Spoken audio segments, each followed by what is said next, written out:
వందనాలండి. ఈరోజు మే 18 ఇంకా ఆరాధన గురించి మాట్లాడుతున్నాము. ఆరాధనలో దేవుని సన్నిధిలోని విశ్రాంతి మనం అనుభవించవచ్చు.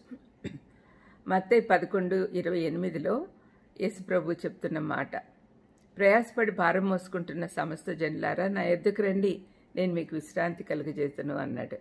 ఈ గొప్ప ఆహ్వానము దేవాదేవుని యొద్ద నుండి వచ్చింది.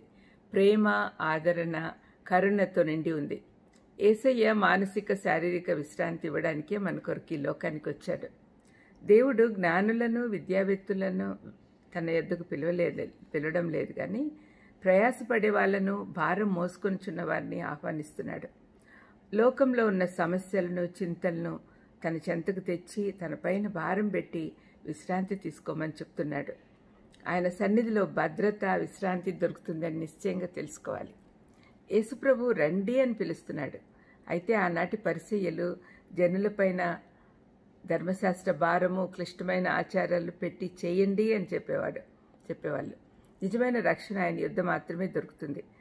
ఆయన యుద్ధకు రావడం అంటే ఆయన నమ్మడమే. ఏ సమస్యల భారం మోస్తున్న వారైనా ఆయన యుద్ధకు వెళ్ళొచ్చు. ఆనాటి జనులపైన ఆచారాలు, చట్టాల భారము పరిసయ్యులు పెట్టేవారు.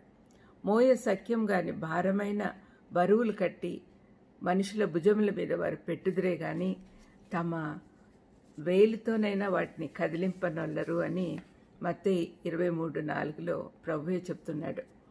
యెషయా ప్రవక్త ప్రవచించినట్లు ప్రభు ఈ భారాలు తొలగించుటకే వచ్చాడు.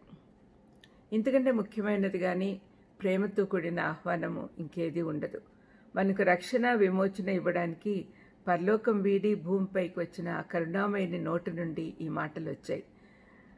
ఆయన ఇచ్చే రక్షణ ద్వారా మనకు నిజమైన విశ్రాంతి వస్తుంది. ఈ ఆహ్వానం అందరిది, అన్ని వయసుల వారికి, అన్ని దేశాల వారికి, అన్ని మనస్తత్వాల వారికి చెందింది.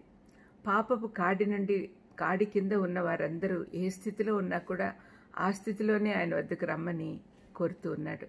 అలసిపోయిన వారికి విశ్రాంతి ఆయన సన్నిధిలో దొరుకుతుంది. ఈ విశ్రాంతిని మనం 2 సార్లు అనుభవించగలం. మొదటిగా ఆయనను విశ్వసించినప్పుడు, రెండవది మన జీవితాల్లో ఆయన వెంబడిస్తూ ఉన్నప్పుడు. మన భారాలు మోయడానికి మనందరికీ యేసుక్రీస్తు అవసరం. ఆయన ఆహ్వానాన్ని మన్నించి ఆయన వైపు కదులుదామా? ఈనాటి క్లిష్ట పరిస్థితుల్లో తప్పనిసరిగా ఈ ఆహ్వానాన్ని అంగీకరించాలి. ప్రస్తుతం అందరం కూడా భయంకరమైన యాతనల గుండా వెళ్తూ ఉన్నాం. మన భారాలు చాలా ఎక్కువ అవుతూ ఉన్నాయి.